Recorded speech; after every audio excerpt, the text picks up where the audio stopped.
Good evening and welcome. We have got a really good singer. I've seen her a few times at certain holiday camps, Butland and several other places, and I really appreciate her coming on. It's Lauren Porter. You do a lot of tribute music, don't you? Tribute artists. I do, yes. Yeah, yeah. Um, I love the one with, as I was saying earlier, I love the one with like Dolly Parton and you do Taylor Swift. Is I that do, right? yeah, Taylor Swift. I do Dusty Springfield, so some 60s classics. And I do Pink and Lady Gaga. Yes, yeah. Pink one is really good. I like the pink Yeah, I one. love Pink. Yeah. Yeah, yeah, because yeah. I've watched you so many times. When I watched you so many times, you always kind of like give it 100% Oh, you've when got you're to, I think. singing. Especially when you're sort of in character. Yeah, yeah. What's it like to be in character of somebody? I quite like it because it's like it's not you, even though it is. When you're up there and you're sort of doing it, you kind of morph into them. So it's quite Yeah, nice. It's like you're a different person.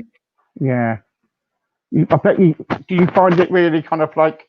Have you ever met any of the characters then? No, Like, I did go and see Pink at Wembley last year, last June, and she was literally amazing. But unfortunately, I couldn't meet her. She's a couldn't busy lady. couldn't you go back to the backstage and kind of like wait No, for her to come out? I know that would have been awesome.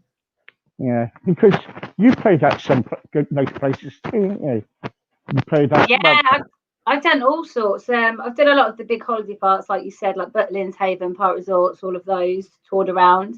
I worked abroad for a year in Egypt, at like a sensory hotel, but that was doing like production shows. And then I was going to say that, Lauren, about Egypt. What was it like working in Egypt? do you know what? It was amazing. When I first got the contract for it, I was a little bit like, oh, Egypt. I've never worked abroad before. And I was just a bit skeptical about living and performing in a place for like 8 months. But it was so beautiful out there. The resort was massive. And you sort of slept there, you got a room, you got fed in the restaurants, and then you did like a show a night. Like we learned about 10 different shows. So each night was like different. Gosh, But yeah, it was amazing. My family flew out to see the shows and stuff. So yeah, it was almost like in the day you were sunbathing. It was like it was on holiday, and then you did a show in the evening. So it was yeah, quite a nice lifestyle. I bet it was. I bet it was. You know when you was working at Butlands, because I think Butlands was can be tough, really, can it? It can be kind of like it could be like one show after another, or Yeah, it was. I've worked there a few times. I was in the Skyline Gang originally at Skegness.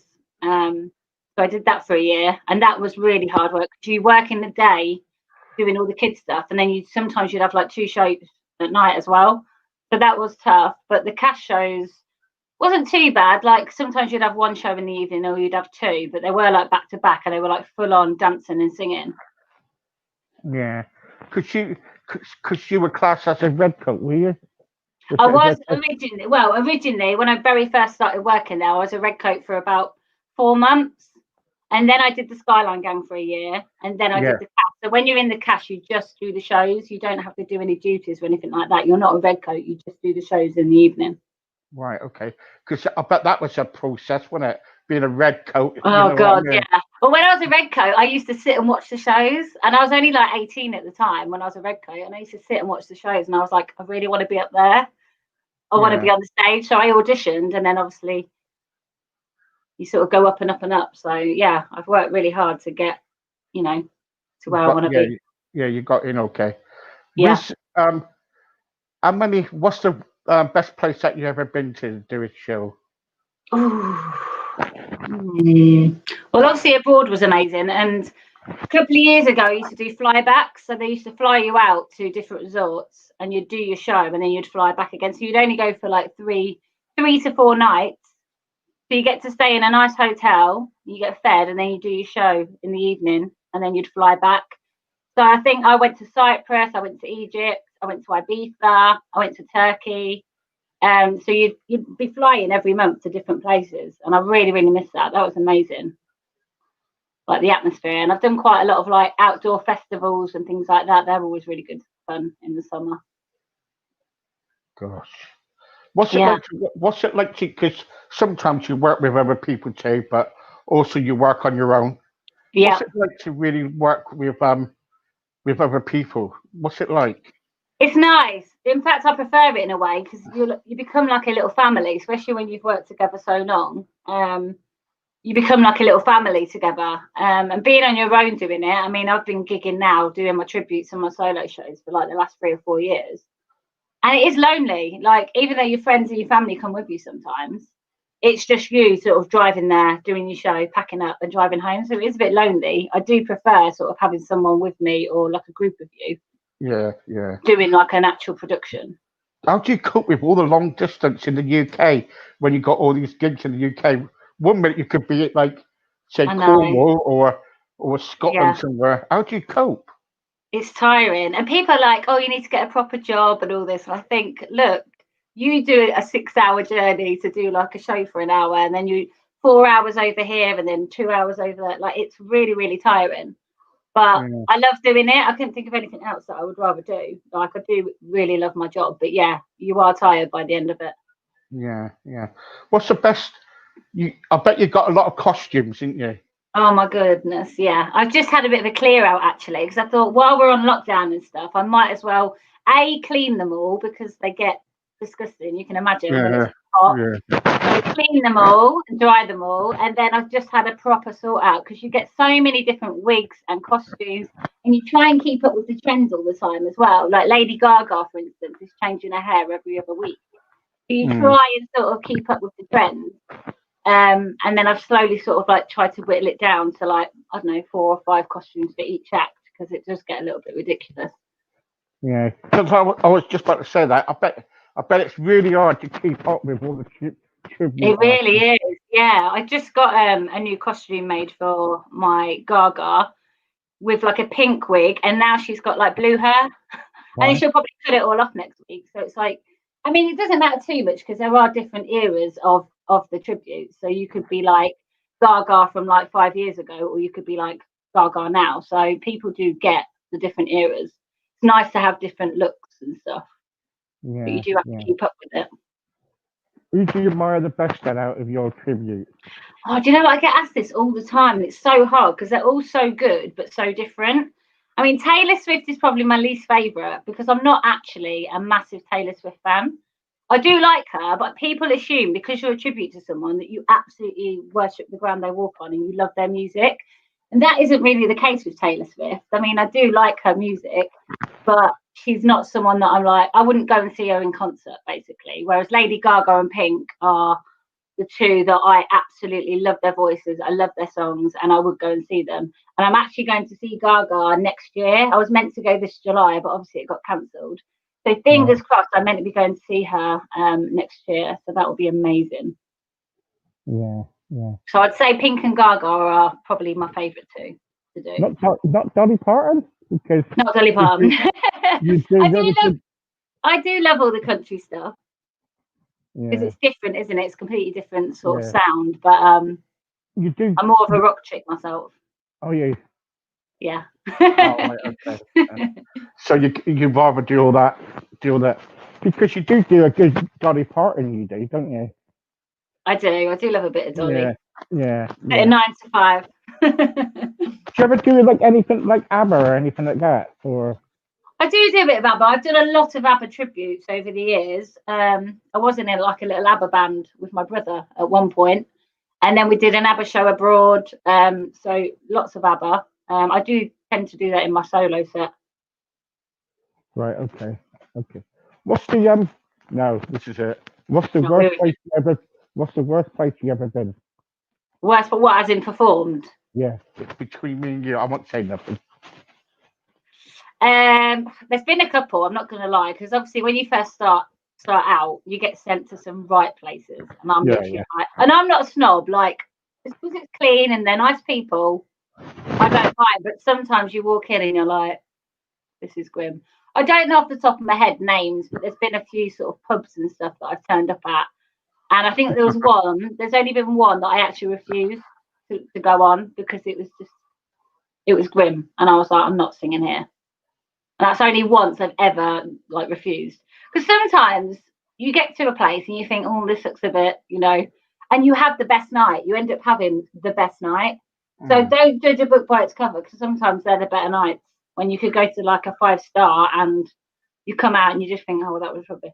Because 1 minute you could be working like on stage at a festival, then you could be working like at a posh hotel.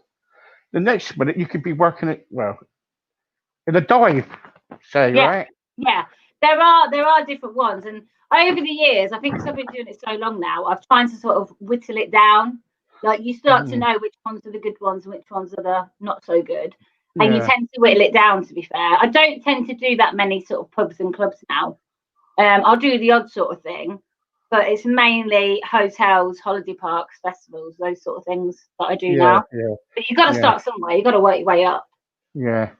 Do you get free accommodation every time you go around? Do they give you free accommodation? Well, not really. Some places do, and some places like, no, sorry, you have to pay. They used to, back in the day, you used to get like a cabaret van, and it was solely just for the cabaret act. So you'd turn up and they'd be like, right, there's a van for you, like you can stay in it if you want to. And it was just a thing that you always have a cabaret van. And then they got rid of it, and then they started charging us for accommodation, which, it is what it is. But sometimes when you've driven 4 or 5 miles, 4 or 5 hours, you don't want to drive all the way back. You want to stay over. But then if you have to fork out for a hotel, it's like, is it worth me driving all that way, plus the hotel, plus the petrol, to do the gig? And then it starts getting a bit like turning work down, which you don't want to do. Yeah, because all your work is contract, isn't it? Is it most of it? Yeah. Yeah, so you've got to go by the contract, didn't you, really? Yeah, you have, yeah. Yeah, so, yeah. What's your embarrassing moment when you're on stage? Embarrassing? I've fallen over before. I was doing a gig. It was outside at a festival, and there was a Gary Barlow on, and there was a George Michael on, and then I was doing Taylor Swift. So they did a set, and then I came out and did a set. Then we all went out at the end to sing a song together. I can't remember what song it was. And then we all walked forward and sort of took a bow. Well, I was on the edge. As I walked back, there was like where the steps were, there was like a little step down. And I just literally walked back waving, and I was gone. I went straight down the steps, flying. And Gary Barlow at the time, not the real Gary Barlow, came over and like pulled me up. I mean, luckily I didn't hurt myself, but I literally just disappeared. So you're really then you're just saying goodbye. Yeah, see ya. Yeah. I went. I've forgotten the words before. I think everybody does that, where you just go, I don't know what the words are. But yeah, I think that was probably the most embarrassing, falling over. Have you played at any gigs where there's only around about 2 or 3 people? Oh god, yeah. Yeah, you've come out and there's been like 4 people or 5 people, and you're like, I mean, this was a while ago now. Yeah. But yeah, like sometimes you'd come out, or there'd be a few there to start with, and then by the second set, most of them had gone home, and then there's like 5 or 6 people, and you still got to sing. It is a bit degrading, but this is why I quite like the 10 p.m. curfew at the moment, because I was saying to a lot of my singer friends, by the second set, a lot of people have gone home anyway. Yeah. Do you know what I mean? By 10 o'clock, a lot of people are like, oh, we're going. Yeah. So I quite like going on earlier. Yeah. I go to Sandbay quite a bit, Sandbay Holiday Park in Weston-super-Mare, and they have a lot of tribute artists come there. Yeah. And sometimes they go up to around about 11, 12 o'clock. Yeah. I've done a nightclub before, and I didn't start till 1 a.m. I didn't go on stage till 1 a.m. I think I got home at like 5 or 6 in the morning. Because that's when it starts getting busy. Because it was like a nightclub. Right, yeah. It was really good. It was a good gig, but like by midnight, I was sat backstage like yawning, getting ready to go on. It was really strange. Gosh, I bet these dressing rooms are really bad. What you go into, isn't it? Well, a lot of places, they don't let you go backstage until 20 minutes before you're allowed on stage. You can't go backstage any earlier. So you go backstage sort of ready. Why is that then? Because they don't want you backstage, do they? They don't want you backstage for like 2 hours, like walking around and whatever. You've got to wear a mask as well while you're back there. Right. But usually they give you like an accommodation or a caravan to sort of chill out in. So you can go to the caravan and get ready, and then make your way backstage, whereas usually you just go straight backstage. But because of the situation at the moment, they don't want loads of people, you know, sat backstage for however long. So they want you to just be there and then go on, get it done, and go. Yeah, that's what I was going to bring up next about the COVID. You know, many people like yourself are going through quite a bit at the moment with the COVID. How you've been coping? All right, actually. I mean, I'm not too bad now, but like when it first started and I couldn't work, all my gigs got cancelled for like the busiest time of year, like June going into July, everything was getting cancelled. And I was like, this is the time when I'm at the most busy. And you're flicking through your diary and you're just crossing things out and you're adding up the money that you should have made. And it's literally like heartbreaking. And you can't do anything. I was doing a lot of live streams just because my voice was getting tired because I wasn't singing. I found that because I wasn't singing every week, my voice felt really, you know, because you're not using it, so muscle, you're not using it, so it was getting a bit. So I started doing like live streams sort of every week, just to keep me sane and just to keep my voice active.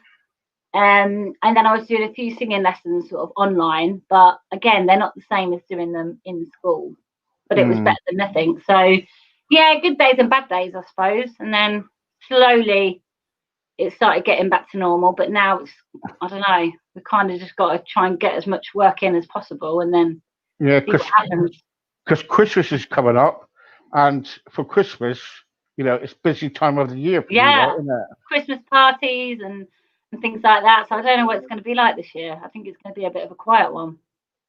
Yeah, it's a shame, really, isn't it? I know, it's going to be weird because a lot of places can't afford it as well. A lot of places can't afford it, and a lot of people I just don't think will go out because of the strict rules. I bet have you had a lot of cancellations and stuff?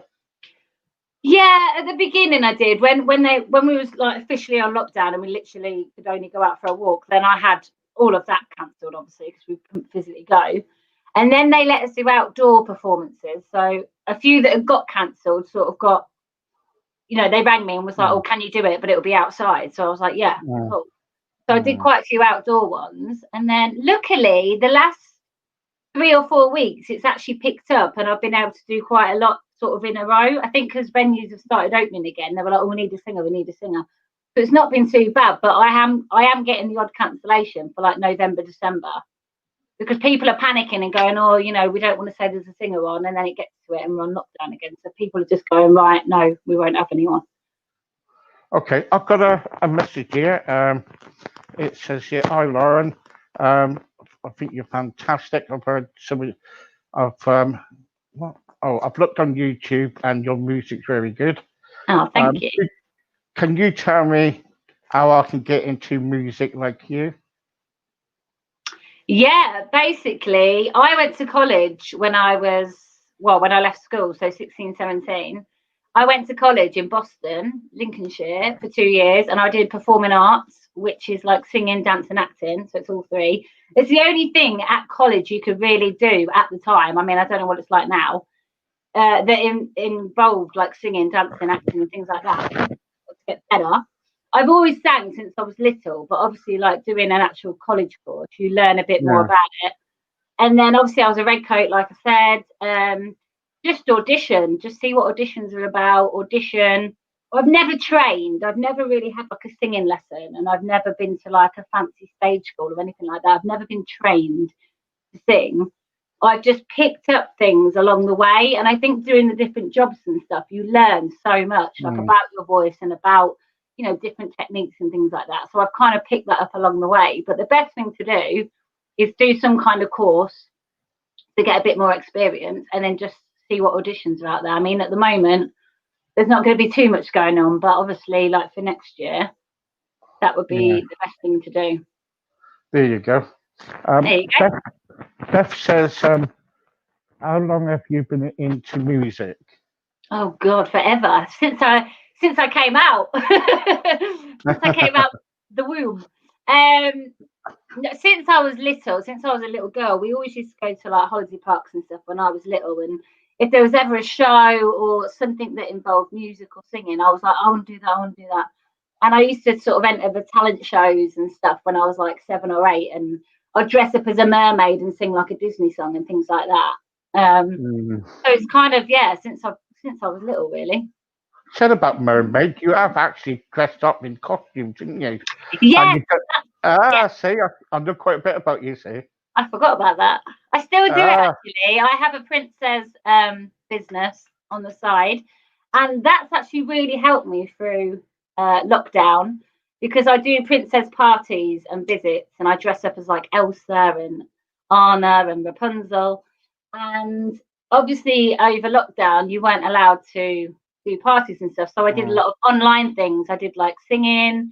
I did videos and things like that. I did like personalized messages and stuff with the kids and story time, and that again, that kept me sane and it kept me busy. It was really good actually, and I'm still doing that now. Yeah, and the kids enjoyed it, you know. Oh, they loved it. Yeah, you were reading stories to them, weren't you? I know. And you were singing to them. Yeah. I think what else is it? Martin says hi. What's the best place you ever sing at? Probably abroad, like I said before. All the different hotels out there, because they're like all 5-star, and you get like an outdoor stage, you get a technician who does all your sound and lights, and you feel like a little celebrity when you're out there. You get treated really well, and the show's just awesome. Like, it's outside, you know, you've got the sun. It's just, I think all of those, like going to Turkey, and you get to see the world a little bit. So I think that's probably the best. And Egypt, of course, was pretty good. Have you ever worked on any cruise ships, Lauren? I've done one cruise, and it was about 2 or 3 years ago. It wasn't a big cruise. It wasn't like P&O or anything like that. I can't even remember the name of it, but I did my Dusty Springfield show on there, and I took my mum with me. I got her on board, and we was on there for a week. So it was just a week's cruise. And yeah, I think I did 2 or 3 shows, and there was like loads of us doing it. There was loads of different tribute acts. There was like an Elvis, Freddie Mercury. So each night there was like a couple of acts on. So I did my Dusty, and that was amazing. I would love to do a cruise ship. I feel like I've kind of like passed that point in my life now where I could go and do one, because I'm more settled down now, and I'm kind of sort of doing my show. I don't think I could leave for like 6 months, 7 months, 8 months. I just don't think I could do it now, but I would love to have done like a show or something on there. Yeah. Paul says, who would you love to sing with? Oh, that's a good one. Who would I love to sing with? Probably Lady Gaga, to be fair. I would love to meet her and do like a duet or something with her. I think you're a big fan, aren't you, of Lady Gaga? Yeah, I am. She's the tribute I've been doing the longest as well. I've been doing her for about 9 or 10 years now. So yeah. I've been there from the beginning. Do you know what I mean? yeah. Well, actually, we got quite a few of you actually coming. Rachel says, what was it like to work at Butlins? Oh, it was amazing. Best year of my life.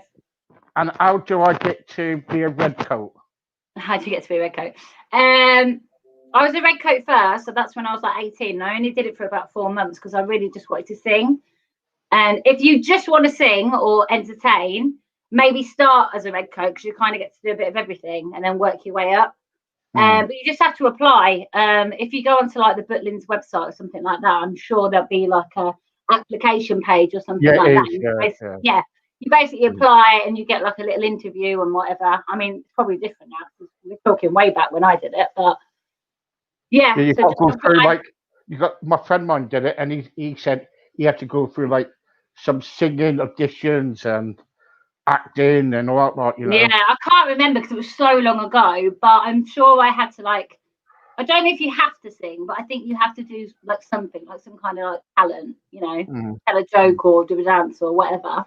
And then they just sort of interview you, sit down, and I mean, you do have to be quite out there and very smiley, happy, but it's an awesome job. It's an awesome place to work. Alice says, hello, Lauren. I'm from Glasgow, and do you ever come up to Glasgow? And if you do, where do you go in Glasgow? Oh, I have been to Glasgow a couple of years ago, 2 or 3 years ago. I did one of the Necker Bingos there, very random.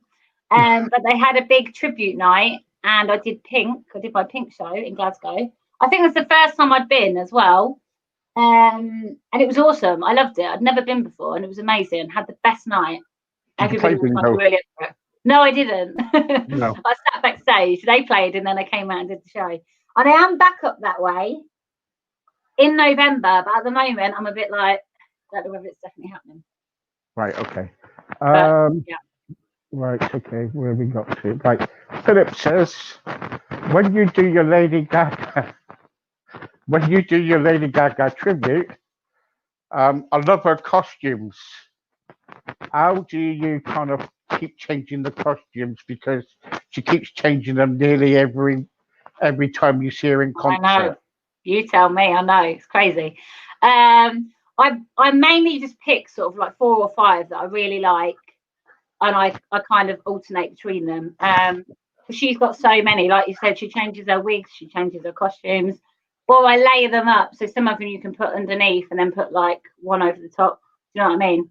Mm. You can do 2 in one show, but I tend to sort of just choose.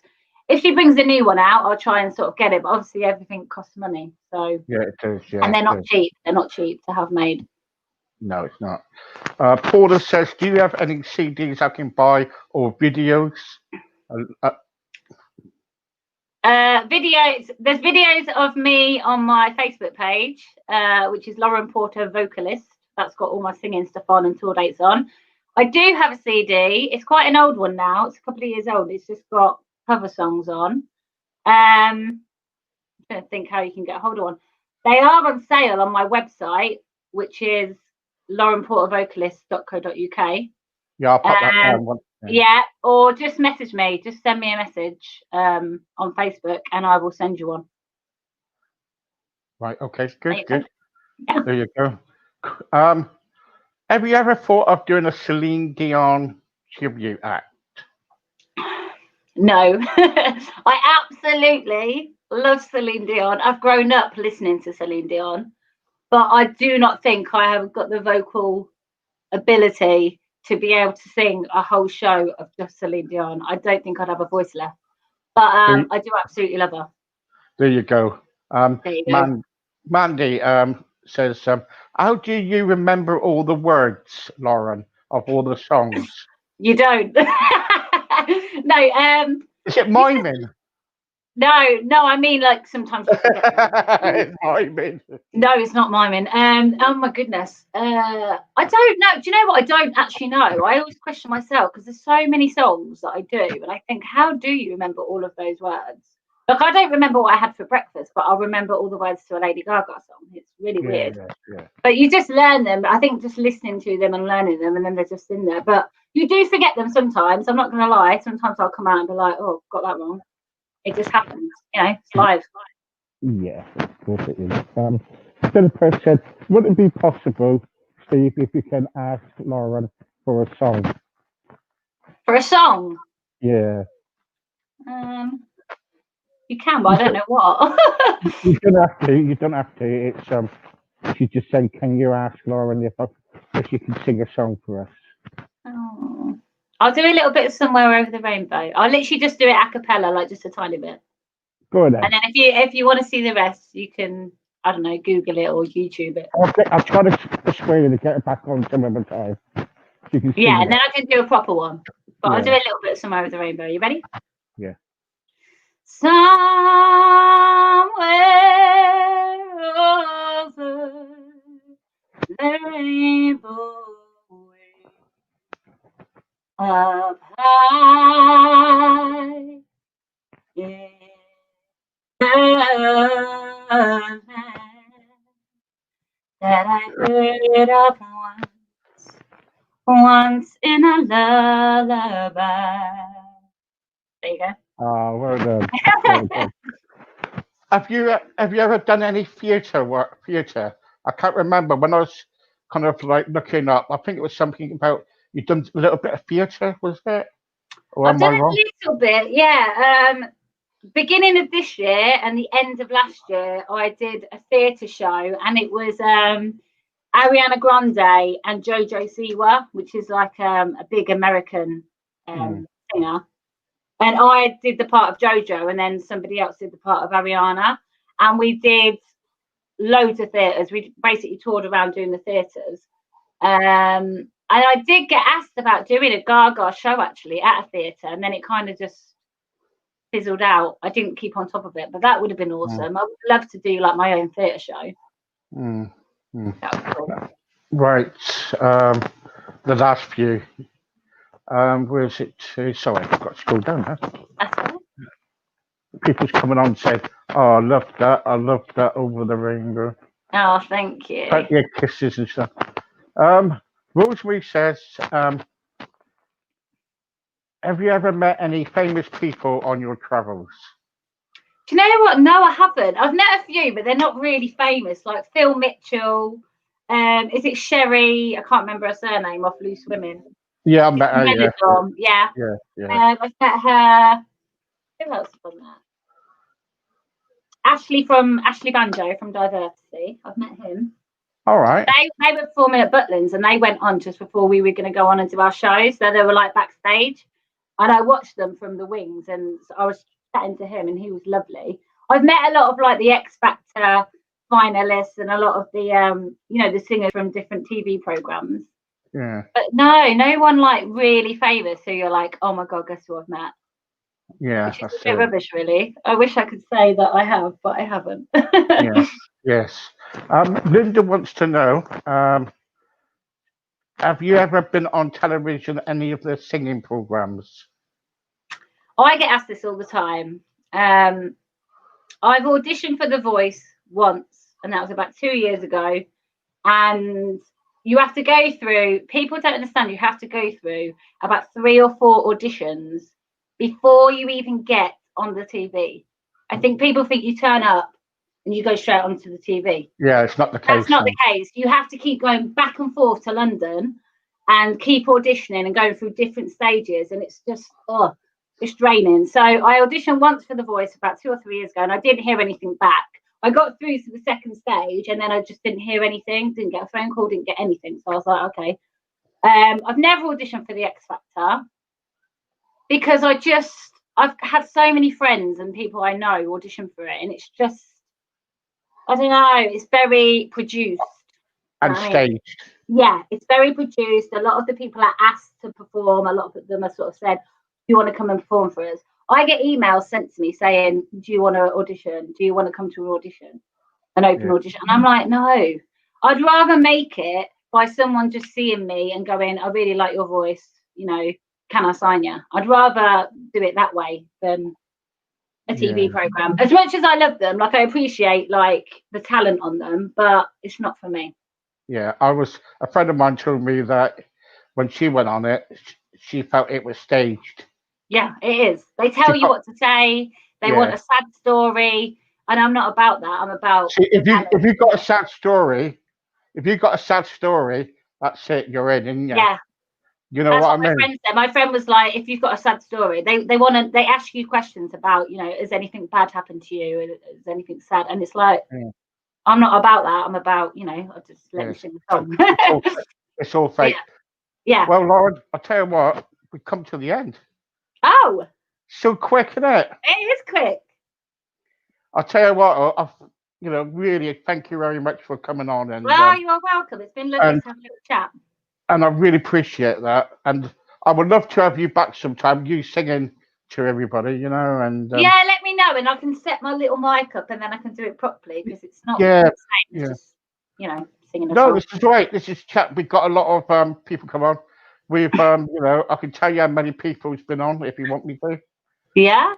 Yeah, I've got there's 260 views, and so it's quite good. So amazing. People coming on, they'd be on, so you can find this on YouTube and everywhere. Yeah, we could. If anybody needs, to know anything, Lauren Porter Vocalist is my singing page, and then Lauren Porter Singer is my actual Facebook. Right, so they're separate. So Lauren Porter Singer is my Facebook, which has got like a lot of friends and other singers on, and then my page, my singing page, which has got videos, pictures, tour dates, where I'm going to be, is Lauren Porter Vocalist. So just that, and then people will be able to see stuff, and they can message me on there. So if they do want a CD, or Are you on Instagram? Are you on Instagram? Yeah, my tribute page is on Instagram, which is So Tribute, SO and then Tribute. So if you just type that in, again, that's the same on Facebook as well. So my tribute page is So Tribute. There you go, guys. All right, Lauren, thank you so much. Oh, you are welcome. Take care. Thank you very much. Bye-bye. Bye. Bye.